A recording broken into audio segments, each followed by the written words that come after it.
Okay, on today's show, we're going to be talking about Ironman Winter Training Series, the run specific section of how to prepare your running so that you're in fantastic shape, ready to kick off the build phase of your training when we get to next spring. Before we jump into the details, I just want to say Black Friday's coming. We've got a special offer over at Team Oxygenaddict. If you're looking for triathlon coaching for next year, we're going to have £200 off an annual coaching membership. So there's a link in the show notes. All you have to do is book your membership call before the end of November and you'll qualify for that £200 reduction. Okay, on with the show. So in today's episode, I want to talk you through how to structure your training all through the winter if you're racing a 70.3 or an Ironman next year, so that you get yourself through into next spring with a really great base of run fitness ready to really push on so that you can build in your race-specific training phase. So here's what we're going to talk about. We're going to talk about how we can do some testing and baselining and how you can make an evaluation of your fitness. We're going to talk about the kind of training sessions you should do and crucially, the kinds of training sessions that you should avoid. And we're going to talk about the effect that these training sessions is going to have on your fitness, both within your overall run fitness, but also how that fits together in the bigger picture so that you can train as a triathlete rather than just training as a runner. Okay, so first up, baseline testing for winter running for Ironman and 70.3 triathletes. Our baseline test that we're going to use with our athletes is going to be, we're going to have a warm up and a cool down either side of this, but the main section of the run session is a 45-minute sub-maximal run test. So I've used the phrase sub-maximal here, and it's really important. Most people only think about run training and run testing as a flat out, how fast can I possibly go over the given distance, excuse me, or the given time. And we're going to be doing things a little bit differently here. My guiding principle for run training is at all costs, we want you to avoid getting injured because injury is the number one killer of progressive run fitness across a period of time. And the number one cause of injury or run niggles in athletes, in triathletes, especially in age groupers who are 40 plus, let's say, the danger is entirely self-created. And the danger, unfortunately, comes from trying to run too fast, too hard, too often. But the big challenge is, it's easy for me to sit here as a coach and say, look, you just have to trust me. If you follow this training structure, you will get to the end of the winter fitter and ready for the next phase of training. But lots of people need to see evidence and progress along the way as well. So we can't do the very, very top end testing very often. We can't do a flat out 5K as often as we can do a bike FTP test or a swim CSS test.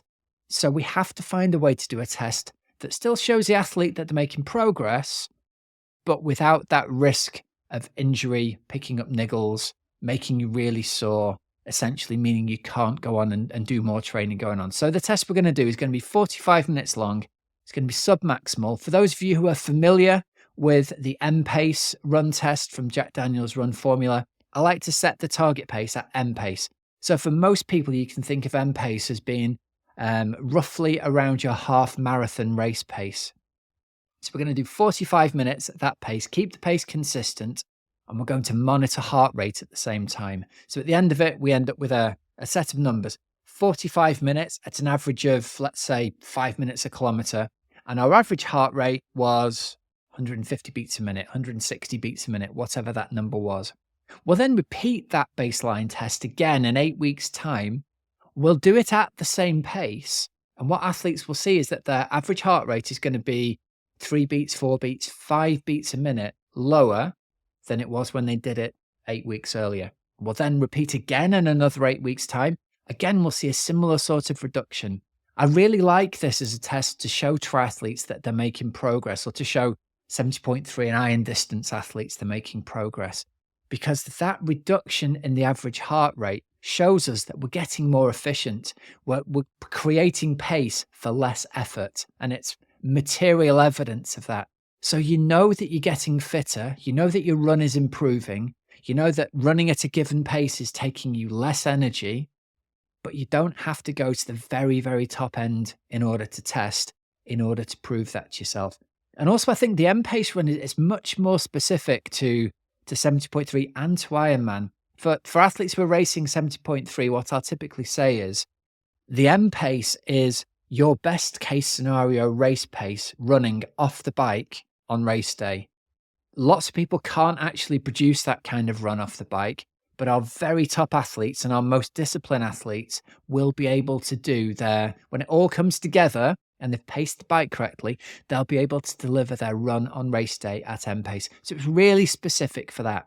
For our Ironman athletes, well, it's a little bit faster or quite a bit faster than you're going to end up racing on Ironman race day, but it's still fast enough that you feel as though you're getting a good run workout. I think that's the key to it. Your athlete brain is going to say, look, I can't just do easy runs all the time. I have to have some faster running in there. And this particular workout is the one that allows you to stretch your legs a little bit and allows you to see that you're making progress. And like I said, if we repeat the run test at the same pace, you'll see that heart rate comes down. And inevitably, athletes are going to do a flat out running race at some point during the year. And we'll use that to reset the paces at that point. So when it's appropriate in the spring or the early summer, athletes will do a 5K or a 10K. We'll reset the pace zones based on that. And then M pace will naturally be faster. The net result, though, is you can be sure that you're seeing progress in your running all the way through the winter without needing to test at the very, very top end. And practicalities wise, if you think about this, we all want to know we're getting fitter. The winter is a terrible time to try and do a run race for most people, especially if you're 40 plus. When it's cold outside, when it's difficult to get your muscles properly warmed up, it's really, really hard to convince yourself that this is a good idea because we're opening ourselves up to, the 4 horsemen of the injury apocalypse, getting injured, getting the niggle, getting sore to the point where you can't run the next day, and getting sore to the point that you can't consistently repeat your running 3 or 4 times a week. We don't want any of those. So there's our baseline test, the 45-minute submaximal test where we record heart rate along at the same time. So a couple of things with this. Do it outside if you possibly can. Do it on a flat loop if you possibly can. So 3 or 4 loops of the same mile-long circuit or 2-mile-long circuit, whatever's appropriate for you. Try not to do it on a treadmill if you can possibly avoid doing that, because the challenge with the treadmill is you're going to get very, very hot, like being inside on the indoor trainer. That skews the heart rate result massively, and it means it isn't very comparable when you go to run outside. I'd much, much rather you do this outside. Try and do it on a looped circuit so that if you've got headwind in one direction, it'll even itself out with the tailwind in the other direction. And try and do your subsequent tests on the same course in the same-ish weather conditions if you possibly can, to try and make it repeatable. The more of this you can make repeatable, the more genuine you can be sure that the result is at the end of the day, I think. Okay, so that's baseline testing. That's how we get a number. Okay. The training principles we're going to talk about in order to improve your run for 70.3 and Ironman. The big one I want you to remember here is running improves as a function of consistent training, much less than as a function of hard training. What do I mean by that? Well, what I mean by it is our brain tends to think that we have to run hard or we have to work hard in whatever sport in order to improve. It's not the case with running. Especially for triathletes who are already doing their hard work on the bike, you're going to get all those aerobic improvements through the hard interval work that we're giving you on the bike. The running is going to improve as a function of the fact that if you can run consistently without getting injured 3 times a week for a 16-week block across the winter, you're going to build a very strong and a very durable runner's body, so that when we start to ramp up either duration or intensity or both as we move into the spring, your body is going to be strong enough it can handle the increased duration and the increased intensity without picking up any niggles at that point. So right now, you're doing all your hard work on the bike. There's a halo effect of fitness bleeding over onto your fitness from the hard work you're doing on the bike. The running just needs to be consistent and steady so that you can then reap the benefits later on in the year. Now, I'm 100% convinced that if you do this right, your run fitness will increase across the winter. It's not necessarily as a consequence of having to do hard intervals.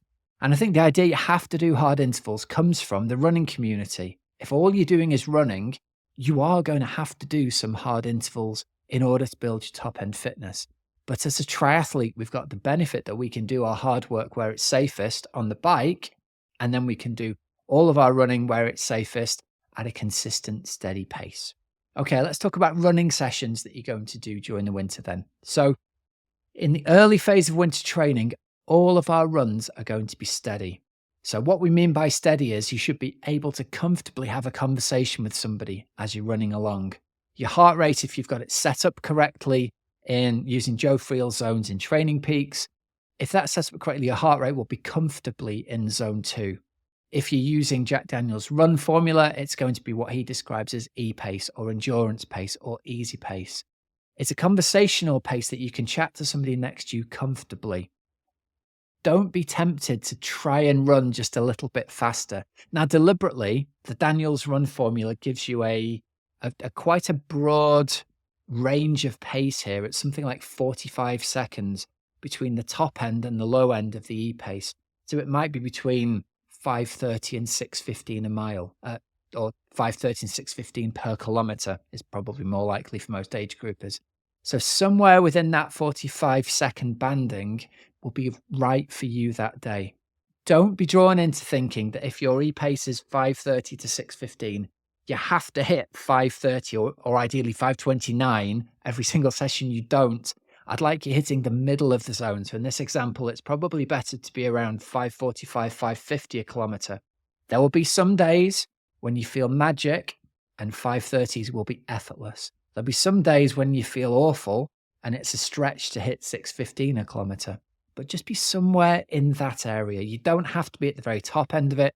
Somewhere in there is going to do the job you want it to do. Because again, it's not about improving the top end of your aerobic performance. It's about the durability and the repeatability and the consistency of 3 runs a week, every week for 16 weeks across winter. That's what's going to do the job. And we're going to try and avoid anything that gets in the way of your consistency of running as much as we possibly can. Okay, so key session and supporting sessions. Your key session during the winter is going to be your longest endurance run. So typically in a winter structure I'll give to a new athlete, we'll start our long run at 45 minutes. We'll extend it by 10 minutes a week, and then we'll extend it by 15 minutes a week. And we'll build across winter till we get to the point where by the end of winter, most of our athletes are running a weekly 75 to 90 minute long run.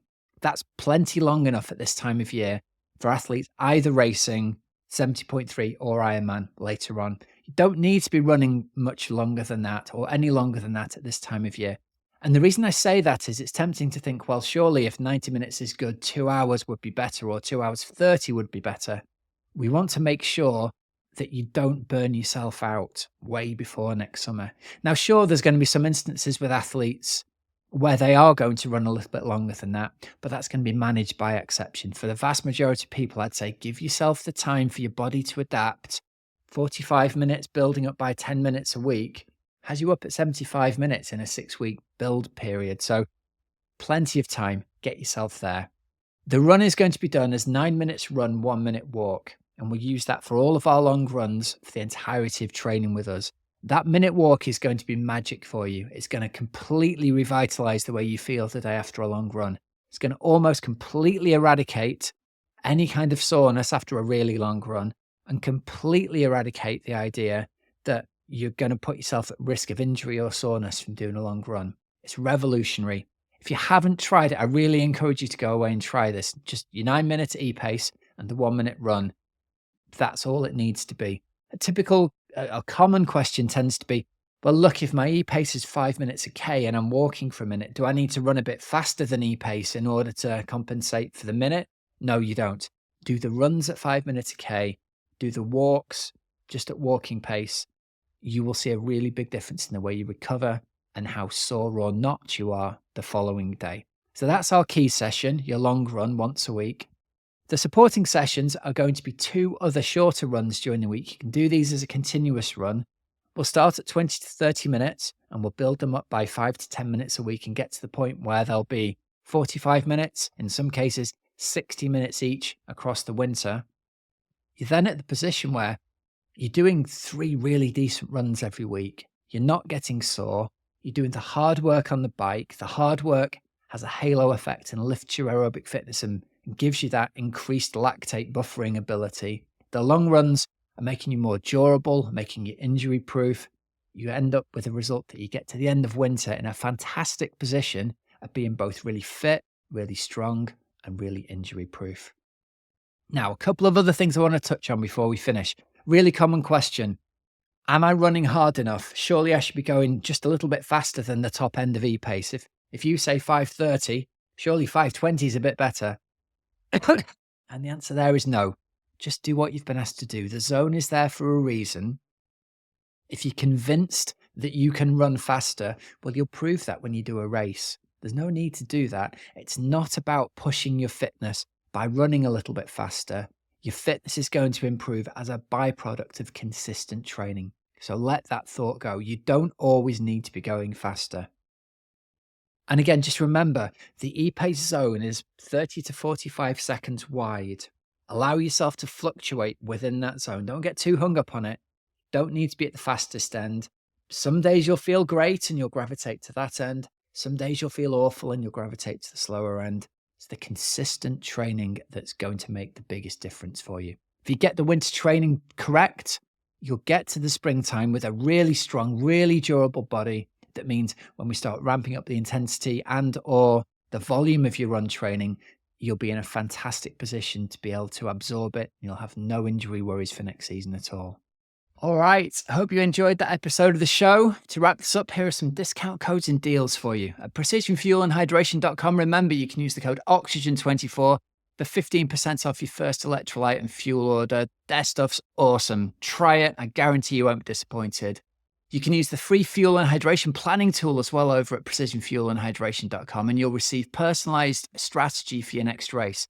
The planner helps you understand your own carbohydrate, electrolyte, and fluid needs, so you can refine your strategies during training, and you can then deliver on race day. And you can also book a free one-to-one video consultation with PF&H's athlete support team, and they'll be happy to help you nail your race nutrition plan, helping you perform at your best on race day.